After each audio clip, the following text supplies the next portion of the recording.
Amigos, ¿cómo están? Bienvenidos a Radio Uruguay, bienvenidos a La Máquina de Pensar y bienvenidos también a Emisora del Sur. Arranca La Máquina de Pensar, son las 19:02, arrancamos con Martín Quagliata, ¿cómo le va? En controles de emisión, y con Carolina de Cuadro en la puesta a punto, amigos, de este programa que comienza de esta manera. Primer capítulo. Primer amor.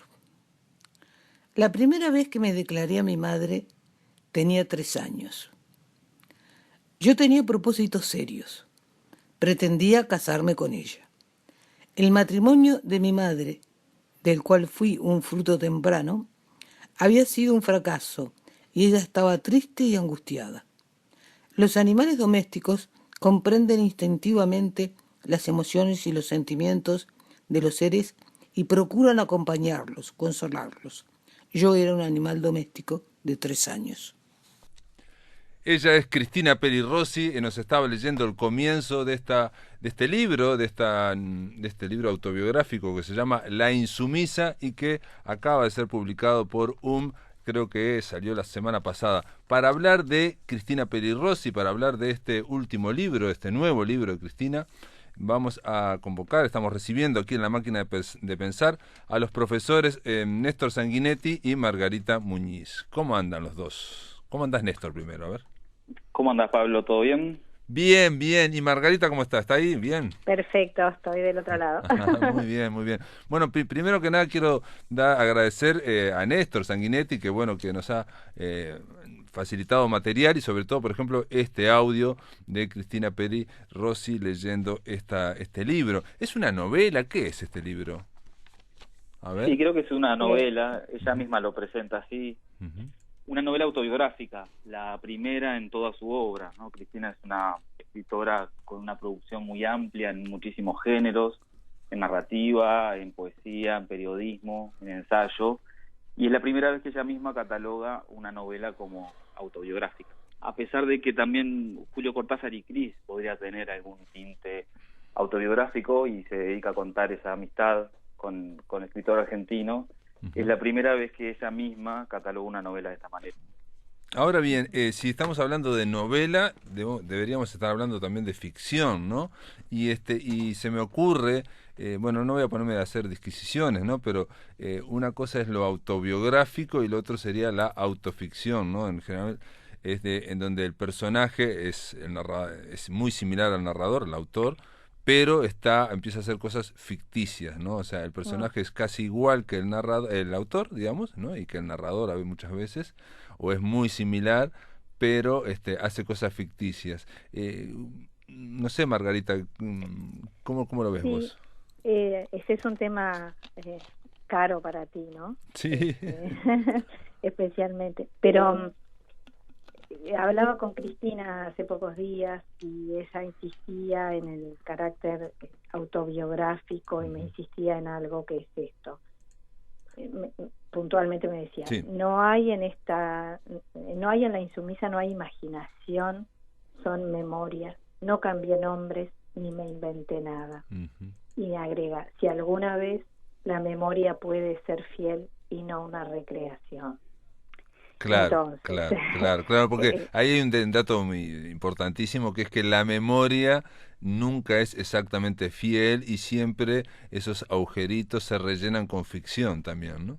Sí, pero en el discurso de La Insumisa, uh-huh. que ya su título está planteando justamente una voz que no se calla. Yo creo que la edición de que sale primero en Uruguay esta novela que en España, por ejemplo, y juega con una tapa en la cual están marcados como sellados los labios y los ojos, pero a la vez están destacados. Uh-huh.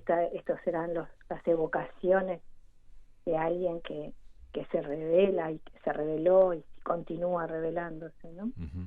Pero habrá un momento, no vamos a contarlo, ¿no? Pero habrá un momento que hay algo que es más ficcional, que busca en ese entretejido de la memoria y de la historia familiar armar un discurso que es imaginativo y que procura como llenar esos vacíos afectivos y familiares de los inmigrantes, ¿no? De la familia de inmigrantes. claro. Exactamente. Sí. Hay un capítulo Ujú. donde ella relata el viaje imaginado, ¿no?, de sus bisabuelos. Bisabuela, sí, sí. Y creo que es el único fragmento enteramente ficcional, digamos, ¿no?, donde no hay un recuerdo vivido, pero bueno, seguramente habrá cuentos o relatos familiares a partir de los cuales reconstruye esa parte de la historia. Pero creo que es una pregunta interesante, sí, la que haces con respecto a la autobiografía o la autoficción, pero también podríamos decir que si la literatura es ficción, cualquier autobiografía siempre es ficticia, ¿no? Ujú. Siempre está traspasada por la subjetividad y la sensibilidad del escritor y de la evocación que le despierta en ese momento de la escritura. Seguramente este mismo texto con estos mismos temas escritos hace 25 o 30 años atrás hubieran sido otros, porque el presente del escritor habría sido otro, ¿no? Claro, claro. No, y aparte, digamos, bueno, lo decía Margarita también, si son memorias, también es, digamos, es otra forma es otro, digamos, otra forma de llamar a ese género o de amplificarlo, digamos, memorias en el sentido de que la autobiografía siempre está teñida por, como decís vos, de una gran subjetividad, no tanto en principio como la biografía, ¿no?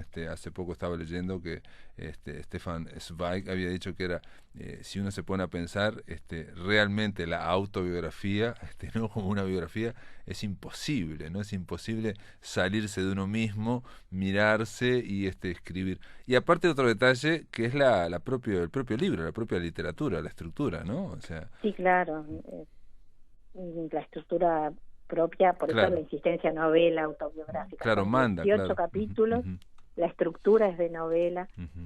Cristina dice que no le gusta hablar de memoria, sino que toma la memoria como bueno, como esta visita. Yo, si me permitís, Sí, Pablo, pensaba en la lectura y la relectura de esta novela, que en realidad Cristina Peri Rossi es como si nos invitara a los lectores a escucharla en un susurro de intimidad, en ese recorrido de evocaciones, y es una invitación a una entrada, a un espacio que hace a la rememoración. Ella decía, qué plato dulce para una psicoanalista, me decía, ¿no?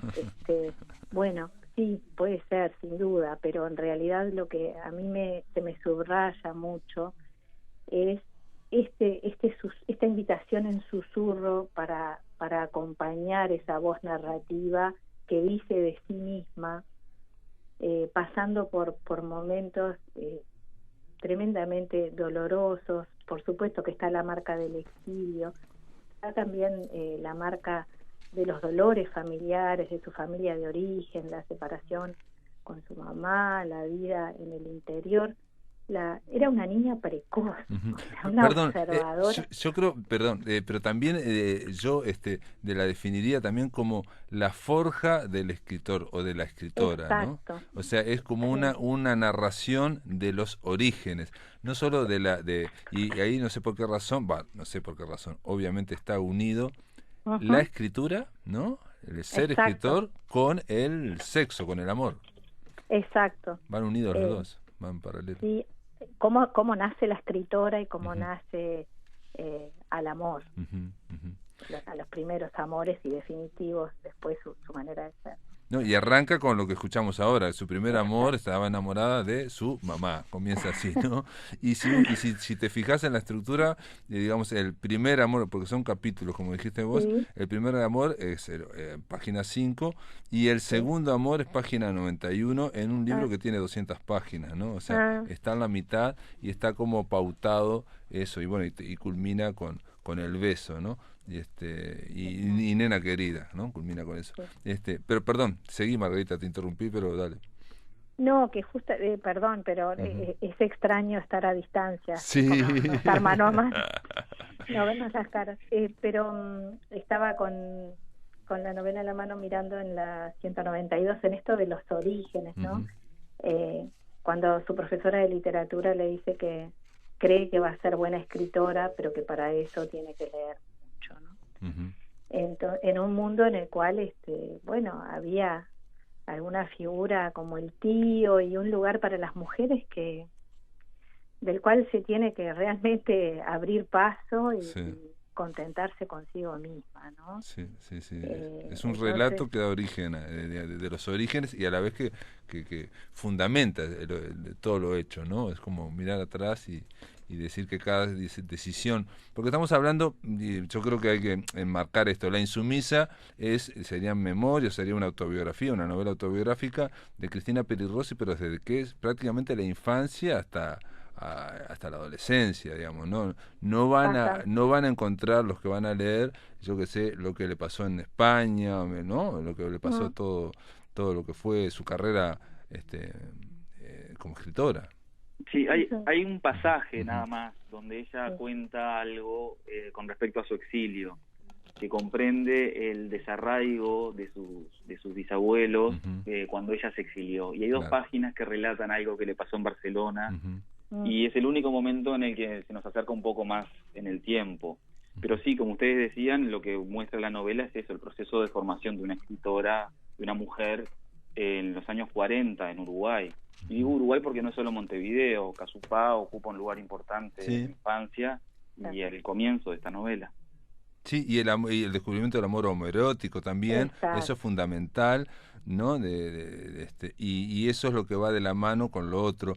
Digamos, y lo que quiero decirte también, Néstor, pensé, cuando yo le iba leyendo, pensé que ella escribió, bueno, ganó un concurso en marcha, publicó en marcha, conoció a alguna gente de marcha, digamos, eso podía haber salido. No está aquí tampoco en La insumisa. No, no está. no, En la entrevista que salió el viernes en Brecha, Mm, yo le pregunto justamente por eso, ¿no? Por la continuación. Ella en algún momento pensó que esta iba a ser la primera entrega de una autobiografía más extensa. ujú, Confiesa ahí que bueno, que ya abandonó el proyecto, que continuaba en otros tomos, por ejemplo uno que se llama Locas Lindas, donde pensaba contar la historia de mujeres anónimas que hicieron el feminismo en la España y en el Uruguay de los años 60 y 70.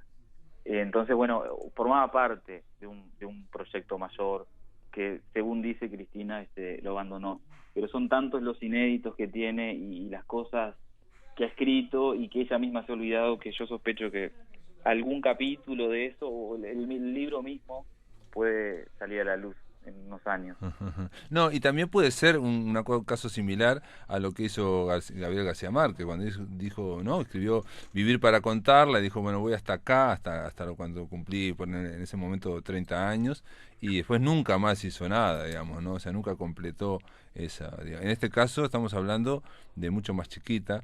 ¿Por qué? Porque ella le da mucha atención a este proceso, insisto, de la infancia y de la adolescencia, de formación como persona, ¿no? En el claro. campo del amor erótico y en el campo de la literatura. Sí, sí. Que tiene, perdón, Néstor, ¿vas vos? No, iba a decir algo, lo escuchaba el otro día a Fabián Severo, que decía, uno no nace escritor, uno nace y bueno, y le pasan cosas en el medio y deviene escritor, ¿no? Creo que eso es lo que se muestra también en esta novela, con la biblioteca de ese tío, por ejemplo, y ese gusto por la lectura que se despierta tempranamente y bueno, que deviene en la formación de esta escritora. Claro. ¿Y qué ibas a decir vos, Margarita, perdón? No, que también porque tú hiciste la relación Mm, con García Márquez ujú. y aquellas memorias. Yo insisto claro que es una sensación, es algo objetivo, pero que está la invitación en susurro, es su voz en este rememorar con lo que eso significa, lo que queda afuera, lo que queda perdido y también lo que ella seleccionó, lo que quiso y lo que pudo en ese hilo que no es exactamente cronológico tampoco. No, Y tampoco, no, no. que es muy importante Ujú. porque este también es el recorrido por sus adentros, por su propia forma de recorrerse a sí misma. En estos últimos años es como aquello que decía Vallejo, ¿no? Me vuelvo a ver con todo mi camino a solas, ¿no? Me doy Claro. vuelta y miro mi camino recorrido. Pero hay algo que me gustaría destacar mucho, que tiene que ver con la iniciación al amor, sí, partiendo de ese Ujú. enamoramiento de la mamá, pero hay un capítulo que se llama Las Anormales, Sí, que a mí me gustaría leer al menos el comienzo, si tú me lo permitís. dale, dale, léelo. Y dice así: yo tenía 13 años y estaba perdidamente enamorada de mi compañera de banco en el liceo, 4 años mayor que yo y de una gran belleza y dulzura llamada Elsa. No sabía que estaba enamorada. Primero se siente, luego se sabe. ¿Qué era aquel torbellino interior que me arrastraba hacia ella, que me volvía imprescindible su presencia, el timbre de su voz, sus ojos celestes, donde parecía que podría navegar, recorrer diferentes ríos y mares, el Aqueronte, el río de los muertos, el Ganges, el río purificador, y el Leteo, el río del olvido? No ser una anormal, ¿no? Me parece que la insumisa también tiene que ver con esto, con ser. Sí, digamos, lo que vemos en todo el libro es, por un lado, lo que estamos diciendo una y otra vez, que es cómo abrirse paso en una sociedad para eso, para poder amar, ¿no? Para poder querer, para poder el tema erótico es muy fundamental siempre en la literatura, no digo solo en la vida, en la literatura de Cristina Peri Rossi, pero por otro lado la forja de la escritora, ¿no? Pero también aquellos que la lean este libro van a encontrar, no sé si están de acuerdo conmigo, un retrato, una pintura de lo que era el Montevideo de los años 50, lo que era el barrio Reducto, lo que era vivir en esa clase, en un barrio, por ejemplo, ella dice, en los cuales todos los que estaban en el barrio eran o italianos o gallegos, no había nadie que sus padres no fueran inmigrantes. Cuesta pensarlo ahora, ¿no? Pero eso obviamente genera un efecto muy importante, ¿no? Sí, comparto. La casa de la abuela, donde vivió gran parte de su infancia, ocupa también un lugar importante y ahí recupera ese paraíso perdido que había vivido en el Casupá original, digamos. Y sí, es como vos decís, la figura de los inmigrantes, los hijos de los inmigrantes, están muy presentes también. No, y aparte de un detalle, perdón, con el tema de Casupá, por ejemplo, todo parece envuelto, todo el libro, y ahí sí tiene como un halo novelesco, con un aura como de ficción, ¿no? O de cuento de hadas. Cuando está en Casupá, por ejemplo, ella es una niña que le encantan los bichos, le encantan los animales, ¿no? Entonces la llevan al campo porque tienen problema, digamos, de los pulmones, tienen problema, ¿no?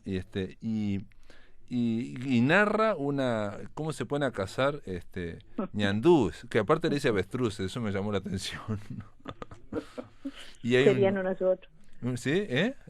Sería uno u otro. Bueno, no, digamos, son los avestruces de aquí, ¿no? Los ñandúes son los avestruces de acá. Pero que uno le pega le llega a pegar una patada a una niña de 5 años, una cosa así. Y todo está como si fuera en ese momento una novela de Mujercitas, por ejemplo, ¿no? De ese estilo, ¿no? Es muy enternecedor todo ese tramo con el mundo de los trenes, digamos así, para no dar otros detalles. Mundo de trenes que se abre, por una parte, a la evocación de la infancia y por otra parte a la resignificación tremendamente dolorosa cuando se hace la conexión con los vagones, el terrorismo de Estado, la tortura y los desaparecidos. Es cierto. Bueno, vamos a hacer una pausa. Estamos conversando con los profesores Néstor Sanguinetti y Margarita Muñiz en torno a La insumisa, el libro que acaba de ser editado por de Cristina Peri Rossi. Muy bien, ahora vamos a oír a Cristina Peri Rossi. Mi infancia es una estación de trenes en mitad del campo. Un campo llano, yermo, dedicado a la pastura del ganado. La estación la habían construido los ingleses, como casi todo. Los trenes, los frigoríficos, los tranvías y la destilación del whisky y de la caña.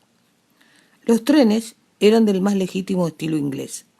Asientos de madera, mesas desplegables con bordes dorados, ventanillas con cortinas de cuero, pasillos de madera alfombrada color púrpura. El Oriente Express en Montevideo, rumbo al interior del país, único lugar sin océano, sin mar, pero con un enorme río que lo divide en dos, el Río Negro. A mí me vinieron a buscar mis tíos para llevarme al campo, porque había tenido un principio de tuberculosis llamado Prima Infezione, y necesitaba varias cosas: un verdadero hogar, mucho aire de campo y alguien que consiguiera hacerme comer, porque era inapetente por naturaleza, por la enfermedad.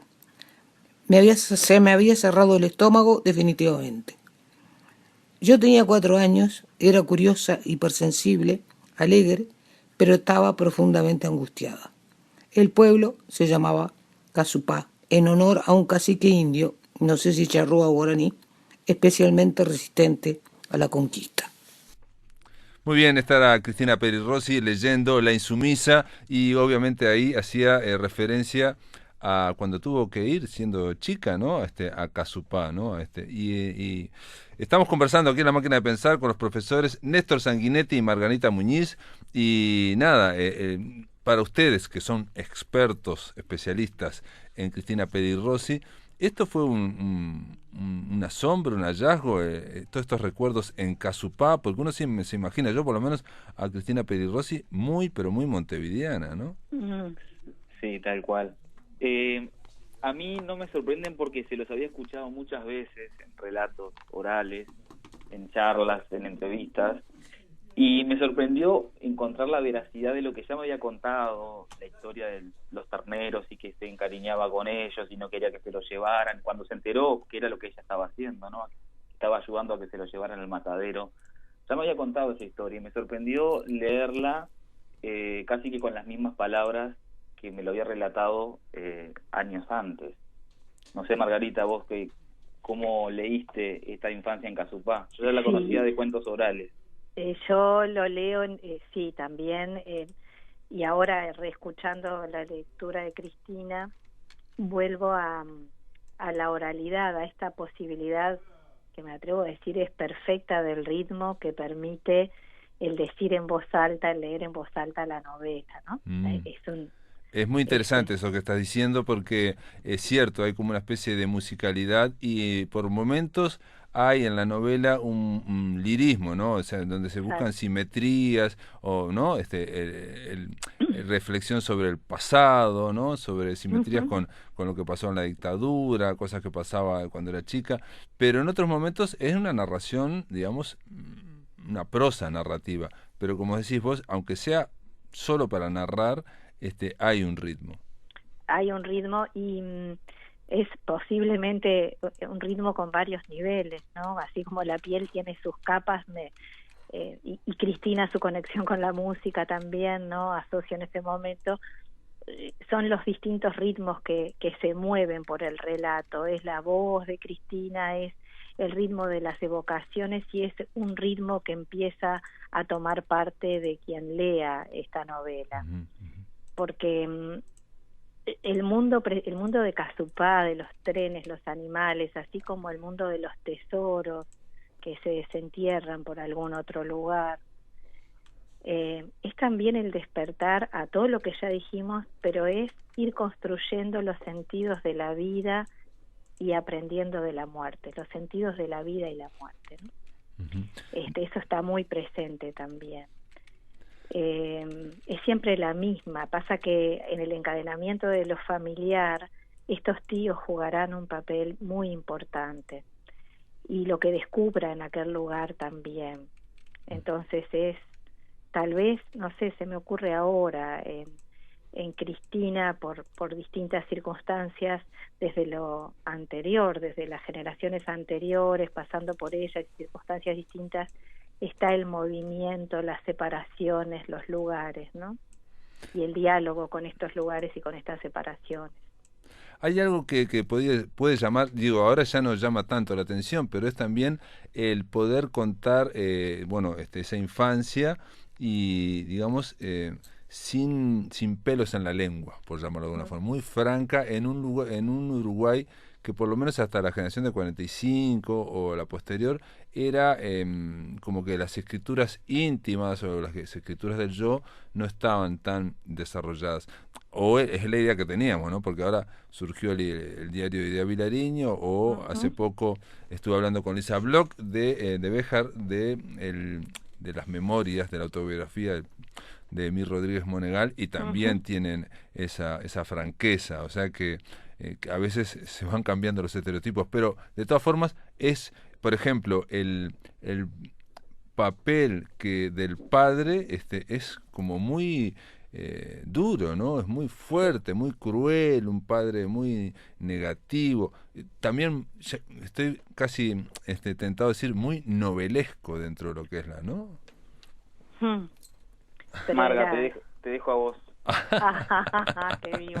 Dale, a ver. Pero este padre, por eso vuelvo a decir que es una invitación a ingresar en un espacio de intimidad y de evocación que hay que acompañar inevitablemente con una conmoción y con tramos de desgarro, junto con eso que uno va descubriendo, porque son múltiples los desgarros. Entonces, la figura del padre es violenta, es muy dolorosa, sobre todo por lo que se vive en ese contexto familiar, por lo que se dibuja en alguno de los espacios de la casa que se habita, por alguna semejanza que se desliza y que no se comprende, y porque también aquel es un mundo en que los varones tienen un poder, un lugar que parecería que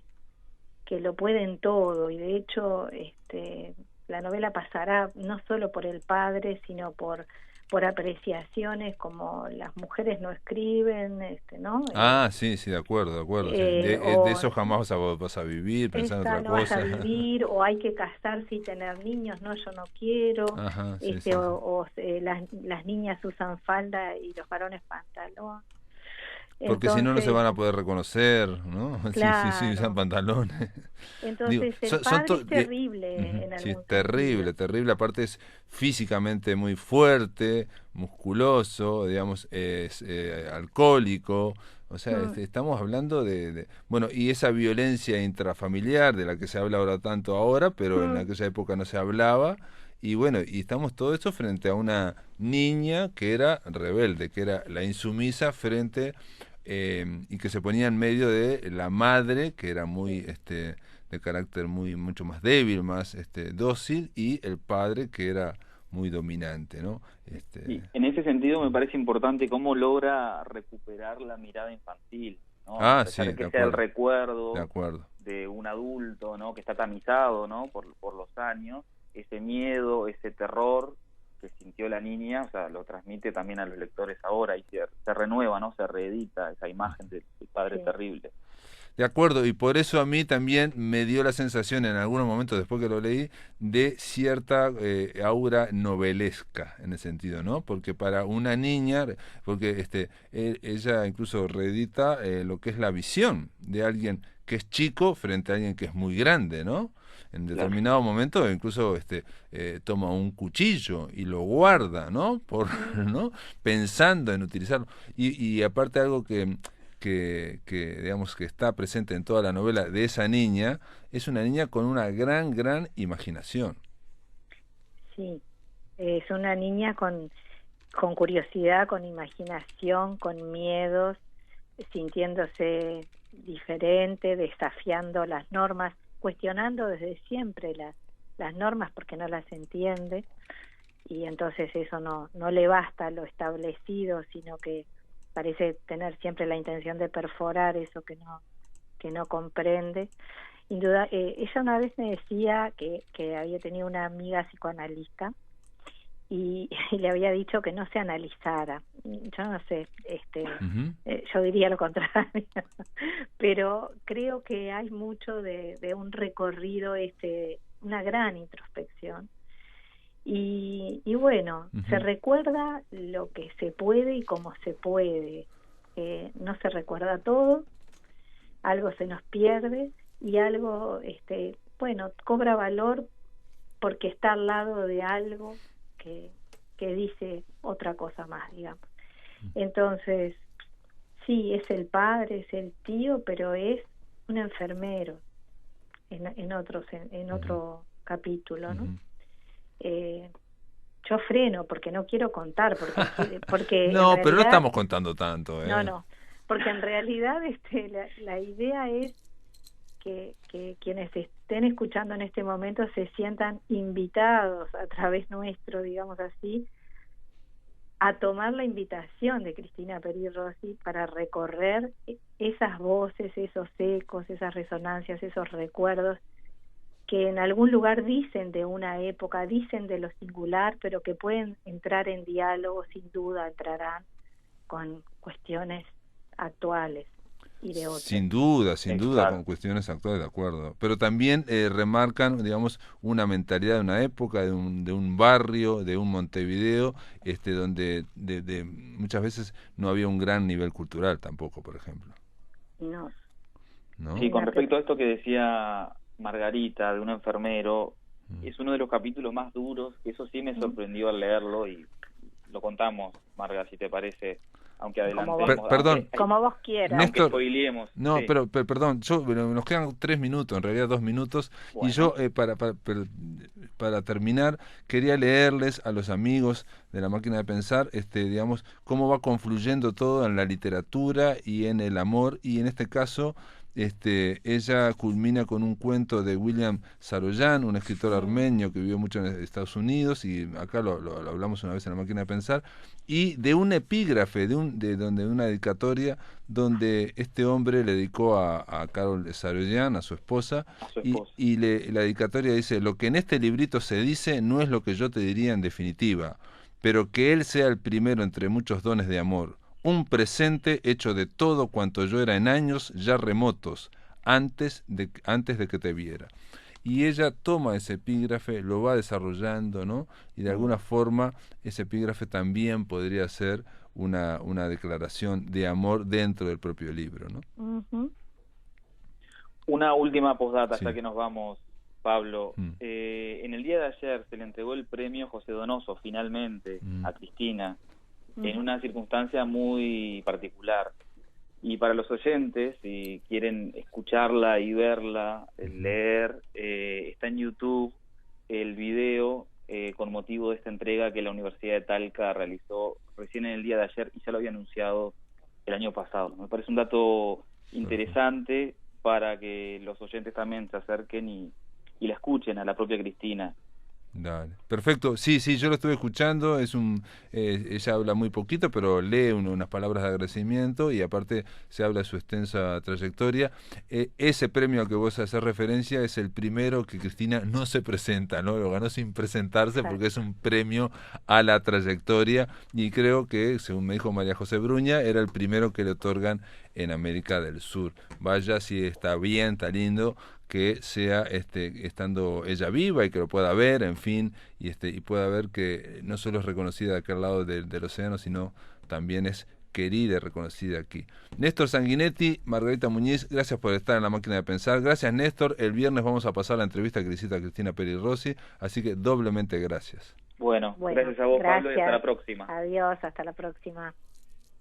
Muy bien, este es el inicio de Fahrenheit 450, del otro lado de la línea, ya en San José de Mayo. Pedro Peña, ¿cómo andás? Bien, ¿y vos, Pablo? ¿Todo bien? Por suerte, acá estamos. Todo bien. Pedro Peña anunció que íbamos a seguir en este programa de hoy con la onda autobiográfica. Sí, viene a tono con lo que veníamos viendo. Y bueno, y vamos a la supuesta primera autobiografía occidental. Bueno, eso es lo que se dice así en Wikipedia, digamos, sí, ¿no? Sí. Acá no nos valemos de la Wikipedia para esto, sino que lo que traigo es a San Agustín, que en realidad San Agustín no es que necesite, es la segunda vez que me pasa, ¿no? La otra vez con Los Miserables y ahora con San Agustín, no es que necesite un rescate específico porque su obra se vaya a olvidar, sino que más bien lo que busco hacer es rescatarlo del lugar en el que está desde el punto de vista académico y filosófico, como material de estudio de filósofos y profesores y justamente académicos, y tratar de rescatarlo para el público común, porque se trata de un libro que es una joya, ¿no? Una joya de calidad literaria, pero además de cosas lindas que hay narradas allí, ¿no? Estamos hablando de Agustín de Hipona, San Agustín, y digamos, estamos hablando del género autobiográfico, pero estamos hablando del siglo IV, más o menos, después de Cristo, ¿no? O sea, Agustín nació en el 354 después de Cristo, murió, si no me equivoco, en el 420 y pico, 30, murió en circunstancias muy penosas, porque habiendo predicado gran parte de su vida por el cristianismo, ¿no? Constituyéndose en uno de los padres de la Iglesia, justo murió cuando Hipona estaba siendo asediada por Genserico, ¿no? En esas invasiones bárbaras que después terminarían o culminarían unos años después con la caída del Imperio Romano. O sea que vivió esa época de decadencia del imperio, del ascenso del cristianismo desde el 313 en adelante. Él fue parte del ascenso del cristianismo, él perteneció a una familia, bueno, en realidad su madre es la que era la cristiana de la familia, digamos, ¿no? Su padre era un hombre que se dedicaba a las cosas mundanas, ¿no? Indro Montanelli, que es un historiador italiano de la Edad Media, traza una especie de lindísimo retrato de San Agustín, que me parece que son 30 segundos, lo podemos compartir. Dice, nacía en el año 354 San Agustín, su padre, Patricio, era asesor municipal y tenía una pequeña hacienda, era un hombre grosero y mal educado, les gustaban las mujeres y el juego y la buena mesa. La madre, dedicada al hogar y a la iglesia, se llamaba Mónica y se ganó el paraíso perdonando las numerosas infidelidades del marido. Agustín se parecía a su padre, era delgado, pequeño, moreno, con ojos y cabellos negros y las piernas ligeramente torcidas.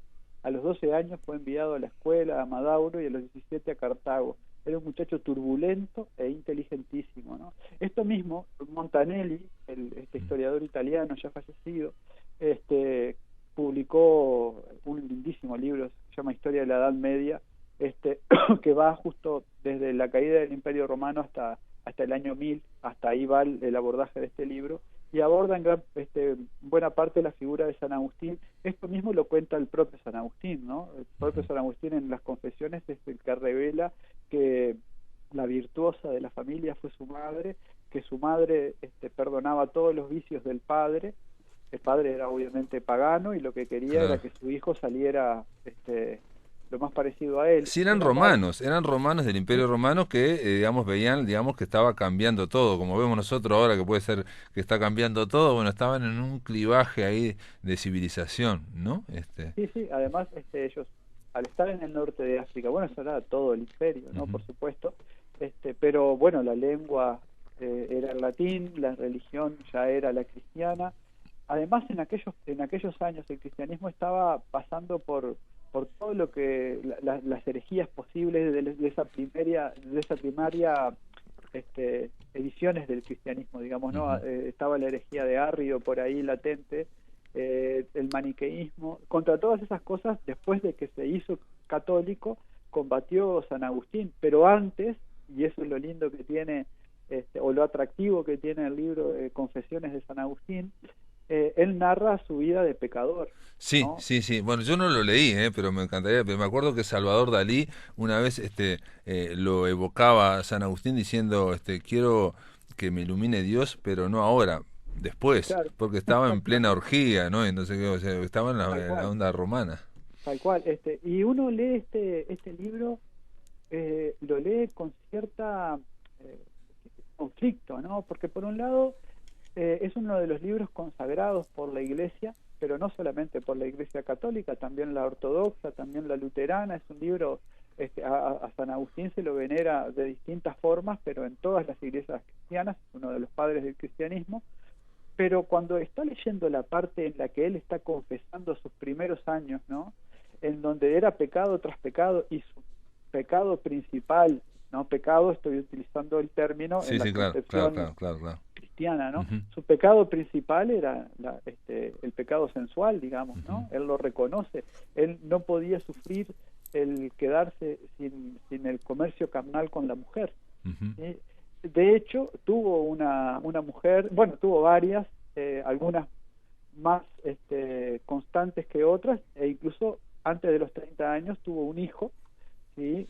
El hijo Adeodato después fue discípulo de él, o sea, todo bien, digamos, ¿no? Después, a los 30 años y después de un proceso que pasó por un viaje a Roma, una enfermedad y finalmente encontrarse con el obispo Ambrosio en Milán, recién ahí la madre, que toda la vida había estado preocupada por la salud espiritual de su hijo, recién entonces la madre vio con tranquilidad que su hijo se bautizaba, cuando ya era un filósofo de fuste, digamos, ¿no? Y era uno de estos de los preferidos de los gobernantes que van y vienen en las pequeñas ciudades y se instalan y discuten, digamos, ¿no? Ya Agustín ya tenía esa capacidad, era muy inteligente, y desde sus primeras lecturas de Cicerón, ya desde ahí se le había quedado el afán por lo racional, ¿no? Por la filosofía, por reflexionar. Yo me acuerdo haber escuchado una vez a Damián González Bertolino en una mesa. Él comentó que Agustín era el primer hombre que leía sin mover los labios, ¿no? Sí, que leía para adentro. Para adentro, sí. Mirá vos, no tenía... Lo dice Damián González Bertolini, lo dijo en una mesa, y que porque hasta ese momento todo el mundo leía, digamos, o moviendo los labios o directamente oralmente, ¿no? O sea, es una operación distinta. Nos quedan 5 minutos. Nada, decirles que Las Confesiones de San Agustín es un libro breve, que tiene algunos momentos maravillosos, como por ejemplo estos capítulos iniciales donde él narra su vida pasada y cómo él persistía en el error, hasta que finalmente, de forma fortuita, él lo asigna a un milagro, escucha lo que tiene que hacer en los labios de un niño que pasaba por la calle, ¿sí? Va, después de escuchar a ese niño, lee la primera página que abre, digamos, lo estoy diciendo en sentido figurado, es el Evangelio de o mejor dicho, no el Evangelio, sino las cartas de San Pablo, y finalmente, luego de eso, él se bautiza, y en el libro de las Confesiones, la segunda parte, digamos, de la mitad en adelante, es todo una defensa de la fe asociada a la razón. ¿Sí? Eso que después vamos a ver explotar, digamos, en la escolástica y desarrollar por otros, en San Agustín debe ser el primero que lo empujó de esa manera, ¿no? La fe al lado de la razón como las dos alas que pueden proyectar a ese pájaro imaginario hacia Dios. Pero además, en la parte final, están las famosas disquisiciones de San Agustín sobre el tiempo, y eso hay que decir que son ideas que a todos se nos han ocurrido en algún momento. Es muy famosa. ¿Qué es el tiempo? Si nadie me lo pregunta, lo sé. Si tengo que explicarlo, ya no lo sé. Ya no lo sé. Eso lo usaba Borges, sí, es brillante. Y ahí está, y es una frase que todo, o mejor dicho, es primero, antes que nada, es algo que a todos nos pasa, y luego es una frase conocida, pero después de esa frase viene una explicación de San Agustín de lo que para él es el tiempo, y entonces llega a una conclusión que la esbozo así de forma rápida, y para lo cual hay que seguir con el hilo racional de Agustín, en el que todo es presente. Por lo tanto, Dios está en el presente. Hay un presente que pertenece al pasado, un presente en este presente y un presente que pertenece al futuro. De manera que cuando se asocian las ideas de Dios y del tiempo, todo está en la simultaneidad, ¿no? Esa, uno lo dice fácil así, pero cuando lo pone en categorías conceptuales, digamos, plantearlo en aquella época, en estos términos, ¿sí? Eso era lo complicado, es decir, ser el primero en enunciarlo de esta manera, ¿no? De todas formas, Pedro, yo creo que digamos, es muy revelador. Él dice que hay siempre es presente, que el presente de las cosas pasadas es la memoria, es el recuerdo que tenemos de nosotros, de ella, pero lo tenemos en presente de las cosas pasadas. El presente de las cosas presentes es lo actual, lo que estamos haciendo, y el presente de las cosas futuras es lo que imaginamos que va a ser en el futuro, pero es en el presente, de ahora lo estoy imaginando. Es lo que esperamos. Siempre estamos en presente. Esa interpretación, ¿sí? que es la más popular de las interpretaciones de lo que realmente dice Agustín, ¿sí? Es posible, es una de las varias posibles, pero no sé si es tan claro él. ¿Sí? A mí, releyendo la obra para el programa, porque ya hacía un tiempito que había hecho su lectura, resulta que no me parece... Mira, me pasa algo, no es ni claro, pero tampoco confuso. Perfecto. ¿Sí? es bien filosófico. Es bien profundo, lo que pasa cuando volvés a leer algo y encontrás que tiene una profundidad que no lo había visto ni de cerca. Es una obra para lectores a los que les puede gustar, por un lado, la confesión pecaminosa de un alma que se restituye, digamos, ante Dios. Que está en plena orgía. Exactamente. Eso es entretenidísimo porque no ahorra ninguno, bueno, salvo detalles particulares, ¿no? Descriptivos, digamos, pero después se confiesa plenamente. Por lo tanto, es un libro que ha sido inspiración para el mundo religioso, por supuesto, pero también para quien quiera escribir una autobiografía en serio, digamos, ¿no? Es decir, si San Agustín, uno de los padres de la Iglesia, desde los primeros capítulos nos está diciendo todo lo que hizo y cómo se perdió, y no solamente eso, sino que después, sabiendo que había un camino, volvía a perderse, ¿no? Bueno, hasta que por allá elige elige el celibato, ¿no? Y tiene una frase, digo, no es de ahora, ¿no? Pero yo sé que es de San Agustín porque la hicieron suya los hippies en los años 60, ¿no? Y él la hizo como diciendo que se podía concentrar toda la Biblia, todos los libros de la Biblia en una sola frase que dijera: primero ama y después haz lo que quieras, ¿no? Ama y haz lo que quieras, es lo que llamaban todos los hippies en los años 60. Bueno, para los hippies le venía bárbaro. Pero está brillante, porque si uno lo analiza, en una sola frase resume todo lo que puede hacer, ¿no? Sí, sí, tiene, lo que tiene San Agustín, o por lo menos para mí como lector, totalmente leo en la parte filosófica, es decir, yo disfruté el libro como una narración simplemente, es cierta habilidad retórica para ponerse en el lado del que no sabe, pero después demostrarnos que sí sabe. Claro. ¿Sí? Le está todo el tiempo pidiendo a Dios, o diciendo más bien: Dios, ¿quién se puede atrever a definir el tiempo? Acto seguido, Agustín se pone a hablar del tiempo en busca de esa definición. ¿Quién se puede atrever a definir, por ejemplo, las ideas eternas? ¿Sí? Bueno, y acto seguido, bueno, yo me voy a atrever, dice San Agustín, y lo hace, pero no sin pedirle permiso. Uno lo puede interpretar incluso como un acto de soberbia. Sí, de retórica, un recurso retórico. Incluso. Un recurso retórico de alguien que había meditado mucho las cosas. Muy bien, Pedro. Bueno, Pedro Peña, gracias por estar en la máquina de pensar. Lo que se recomendó aquí es el libro Confesiones de Agustín de Hipona o San Agustín, que no es un libro tan grande. Yo pensé que, como son 13, pensé que eran grandes, pero mira, es chiquito. Además, hay un detalle, lo pueden buscar, hay varios audiolibros de las Confesiones de San Agustín. Perfecto. Y de Ciudad de Dios, que es su otra obra magna, ¿no? Pero si es un audiolibro, no son más de 5 horas de audio. Mirá vos. Bueno, fue la primera autobiografía de Occidente, escrita en Occidente, dice Wikipedia. Gracias por estar en la máquina de pensar, Pedro. Saludos, Pablo, para todos. Amigos, se terminó la máquina. Mañana vamos a estar con Anabela Balduvino en el Espacio Aquelarre y después vamos a estar en el Vuelo del Cuervo con Wilmar Umpierres. Esto ha sido todo, amigos. Que lo pasen muy, pero muy bien.